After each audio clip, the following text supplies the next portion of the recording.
Welcome to our webinar series on the psychology of eating. I'm Sarah Sims, an education and psychology assistant practitioner at West Hampshire Community Diabetes Service. And today we're going to focus on crushing those cravings, and that's using the power of habit to help ourselves towards healthy eating.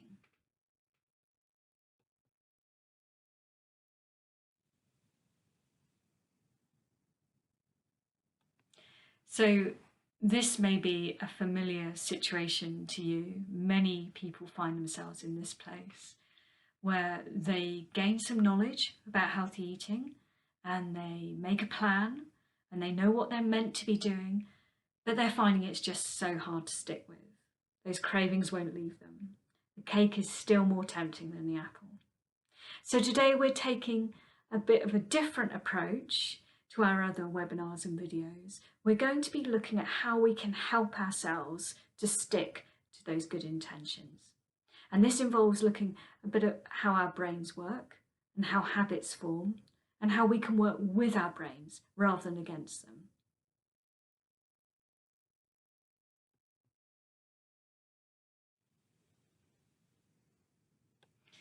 So before we plunge in, it's really useful, I think, to remind ourselves of where we've come from. We evolved tens of thousands of years ago in an environment like this, forest or the savannah. Food was very scarce, and when we could find it, we needed to eat it. So we have evolved to be driven to eat sugar, fatty and salty things. They're really attractive to us. Of course, the problem now is that we have still that primitive bit of our brain in a 21st century environment where we're surrounded by food temptation. But something that's really useful in that knowledge, I hope, is to remove some of the blame and shame around us about eating. It's really easy to feel like a bit of a failure if you're not sticking to your plan. I'm so weak. I just don't have the willpower. And I just want to remind you that it's not your fault. We still have that very strong drive in us to eat the stuff that isn't so good for us, the really calorie dense foods. And hopefully today will help you with that.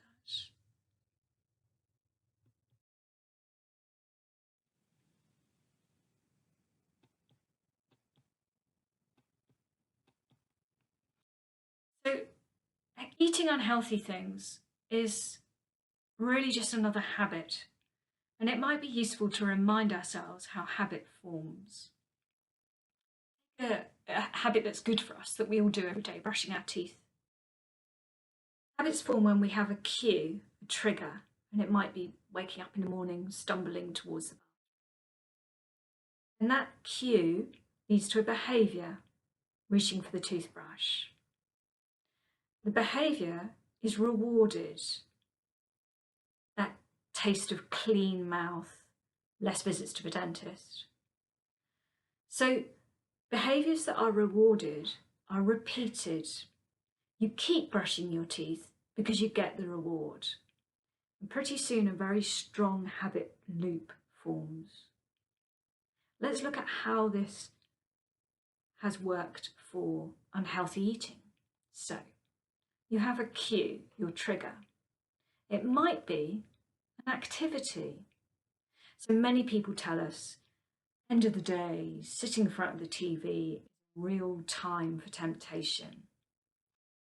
If you weren't born with this habit, but long ago, at some point, every now and then, when you sat in front of the TV, you reached for some ice cream, or it might be.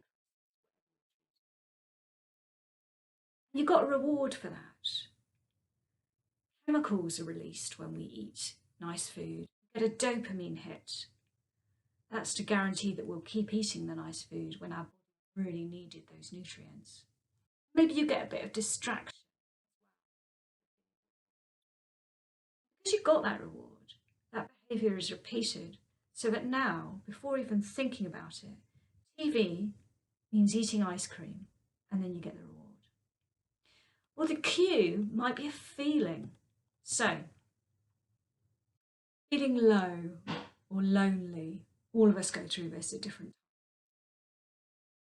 You may have found that eating something nice and sweet cheers you up a bit. Remember, we said the brain releases those calming feeling.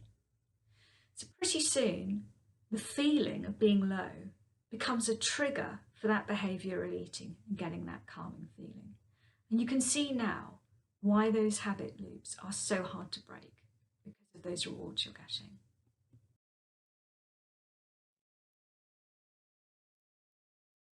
So it might be useful now just to take a pause, think about what your habit loop is.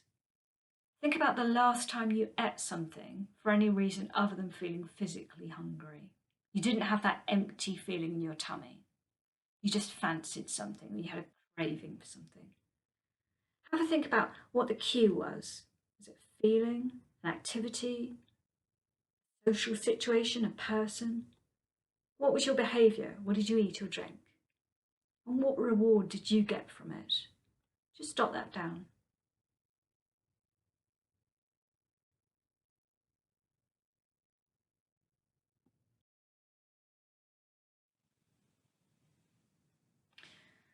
So you might now be asking yourself, well, what do we do about that?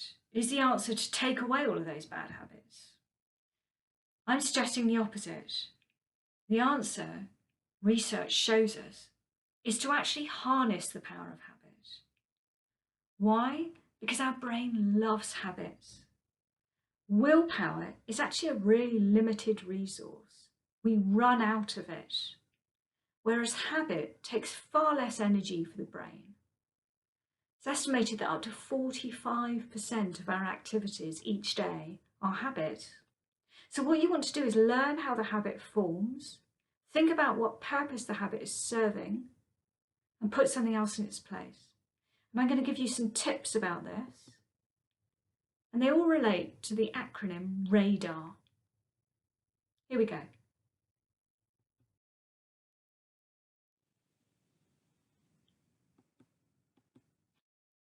So it might be that you try and replace the habit with a different one. It might be that you're going to avoid tempting stuff that isn't so good for you. Maybe you're going to delay indulging in the habit.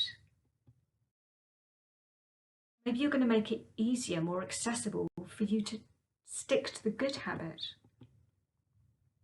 Or maybe you're going to restrict the habit. I'm going to go through and explain those to you.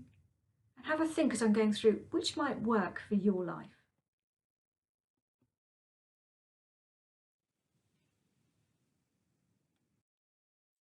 Familiar scenario, reaching for those lovely salty, fatty chips. Have a think. What purpose are those chips serving you? This involves doing a bit of detective work next time you do the craving. What was going on for you in that moment? What were you really needing when you were reaching for the chips? Here's some ideas. So it may be that when you were reaching for those chips, quick satisfaction, that dopamine rush, what you really wanted was company. So maybe you could replace eating the chips with calling a friend. It may be, looking at the bottom 3 photos, what you were really needing is a bit of distraction, creative engagement. Doing things with your hands like woodwork or gardening or music are really good. First thing, most simply, it's hard to eat when both your hands are engaged. But also they get us in that creative engagement, that creative flow, and using all of our senses and the satisfaction of producing something at the end. It might be, looking at the cat at the top, that what you really need is some intellectual engagement. Maybe your brain is needing some stimulation. Where could you get that from? Watch something? Read something? Do a course online? Have a think about meeting that need.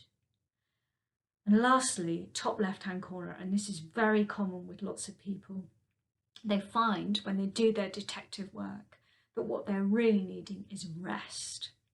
People often need to keep themselves awake, so maybe you could reward yourself with that rest instead. Just some ideas.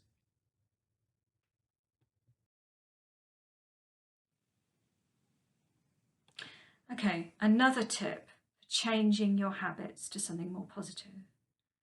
Avoiding the bad stuff. We are hugely influenced by our environments. If something's not immediately accessible in our environment, then often we won't go and seek it out. There's too many obstacles in the way. So put some obstacles in the way. If you want to have biscuits in the house, because now and then you want one, and that's okay on a balanced diet, make sure it's harder for you to get them. You could put them out of your eye line. I know some people who put them up high, so they have to get their house stepladder to go and get them. Or think about whether you need to buy them at all. Just think of ways that you can redesign your environment so it's harder for you to get that stuff that's not so good for you.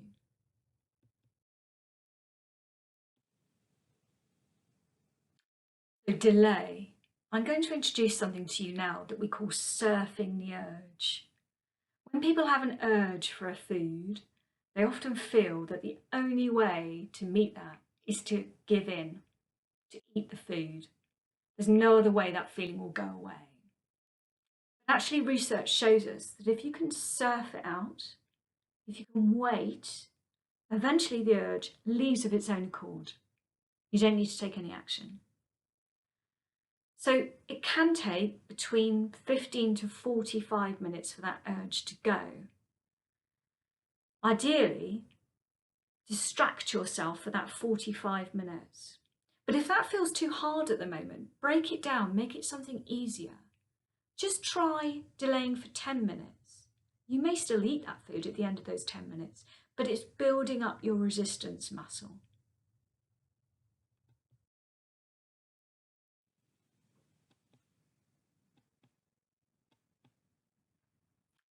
So the second A of radar, and we're talking here about accessible. Remember what I said about your environment. We're hugely influenced by what we can easily get hold of, or even just what we can see. So don't just have those healthy snacks in the cupboard. Get them out. Make them as easy to access as a packet of crisps. Have a box of the nuts or the fruit on your desk. If you've got plans to do a bit more activity, that's great. Think about making it as easy for you to do that. Have your walking shoes by the door. If you're trying the gym or golf or anything else that you need to get changed for, have that kit ready there by the door so that you can get into it quickly. I'm also thinking about accessibility in terms of what's achievable. So you'll have heard lots of discussion about the 10,000 steps being a really good target to aim for. And it is, but it's not manageable for all of us for all sorts of reasons. And if you fall into this category, you might be reassured to know there's also really good research that just 10 brisk minutes a day can help us. And you don't even have to do that all in one go. And here's a suggestion on how to help yourself do that. The NHS produce a brilliant app called Active 10, where you download it for free on your smartphone, stick your phone in your pocket, and it'll add up the number of brisk minutes you do across the day. You also get a little badge of achievement at the end. So you'll get that little reward, that little hit of dopamine. If you're thinking, well, it's all very well, but I don't have a smartphone, so how can I measure my brisk minutes? I've got another suggestion for you. So just wait a couple of slides.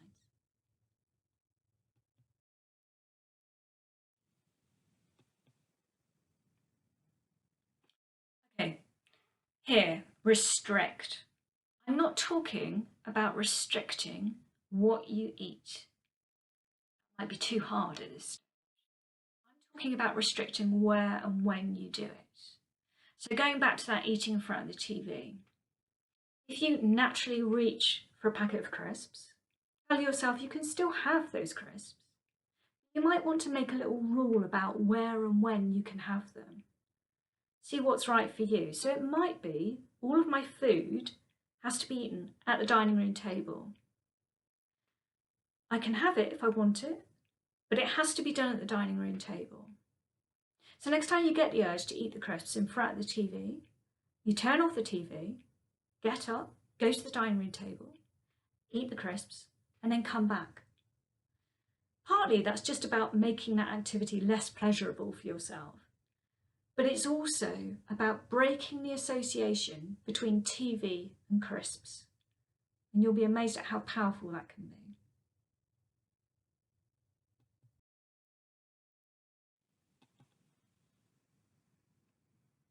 Okay, so the good spellers amongst you will have noticed I've chucked in an extra R, a cheeky extra R, and this relates to routine.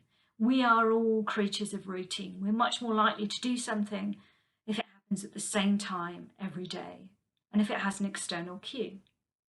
What I'm suggesting here is that you pair your helpful behaviour with something that you already do every day. For instance, most of us boil the kettle a few times a day, either at home or out in the office. It's a habitual thing to do. You could make a rule that each time you put the kettle on, you're walking up and down the kitchen briskly, or you're doing a few squats, or you're marching on the spot, or you're doing some air boxing, whatever works for you. Pretty soon, your brain will automatically be moving your body before you even know it once you've pressed that kettle on. And this could be a really helpful way, if you haven't got a smartphone, of making sure you're doing a certain amount of brisk activity each day.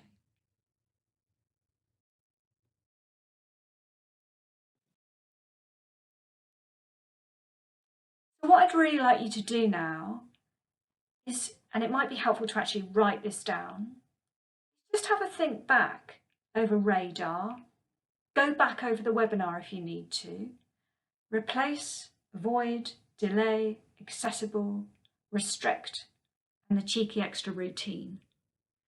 And think about which one might work for you with your life circumstances. You know your life best, and you know yourself best. So take one that might work and jot down how you could try it over the next week.